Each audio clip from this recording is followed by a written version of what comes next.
Hai teman-teman, perkenalkan nama saya Kiralda Syahaya, NPM saya 1211401200084, Fakultas Kesehatan Program Studi Keperawatan. Di sini saya akan mempresentasikan hasil kerja saya mengenai menjelaskan fungsi dari sel eukariotik. Dan di sini ada gambarnya. Di sini saya akan menjelaskan satu demi satu. Selamat menyaksikan. Ya teman-teman, di sini saya akan mempresentasikan hasil kerja saya, yaitu menjelaskan fungsi dari bagian-bagian sel eukariotik ini. Tetapi sebelumnya saya akan menjelaskan pengertian dari sel eukariotik. Sel eukariotik itu apa? Yaitu sel yang memiliki membran inti sel. Retikulum endoplasma. Retikulum endoplasma ini ada dua, yaitu kasar dan juga halus. Ini bisa dilihat gambarnya. Ini yang kasar dan ini yang halus. Yaitu untuk mensintesis lemak dan kolesterol, transportasi molekul-molekul dari bagian sel yang lain. Ini gambarnya teman-teman. Kemudian yang kedua itu nukleus.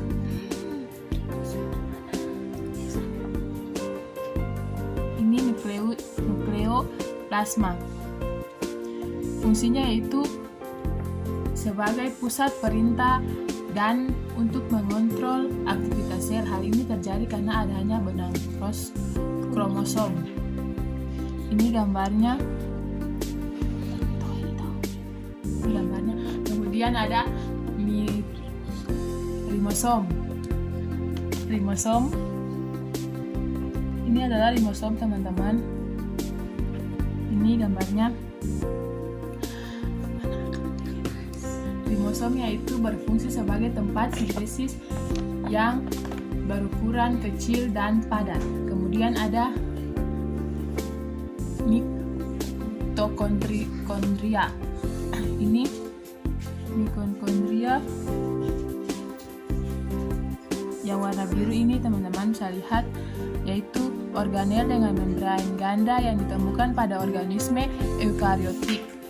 Mitokondria menghasilkan sebagian besar suplai adenosina trifosfat atau ATP sebagai sumber energi kimia. Kemudian ada di sini yaitu membran sel. Ini adalah membran sel, bisa dilihat membran sel. Membran sel itu berfungsi untuk mengatur zat yang keluar masuk ke dalam sel. Selain itu sebagai transport molekul dan tempat pertukaran zat. Kemudian ada sitoplasma. Ini teman-teman bisa dilihat sitoplasma. Sitoplasma ini berfungsi sebagai tempat penyimpanan bahan kimia yang penting bagi metabolisme sel seperti enzim-enzim, ion-ion, gula, lemak, dan juga protein. Kemudian lisosom. Ini lisosom, bisa dilihat lisosom. Lisosom ini berfungsi untuk pembongkaran atau pemecahan komponen sel ketika tidak dibutuhkan lagi. Kemudian ada sentriol. Ini yang berwarna hijau. Sentriol ini berfungsi untuk membantu dalam pembelahan sel dengan memfasilitasi pemisahan kromosom. Ini teman-teman bisa lihat. Kemudian ada aparatus Golgi. Aparatus Golgi yang berwarna merah ini berfungsi sebagai glikosilasi protein, seleksi tujuan, dan glikolasi lipid. Ini gambarnya.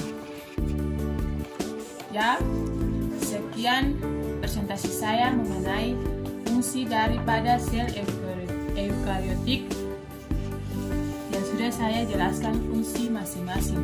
Terima kasih.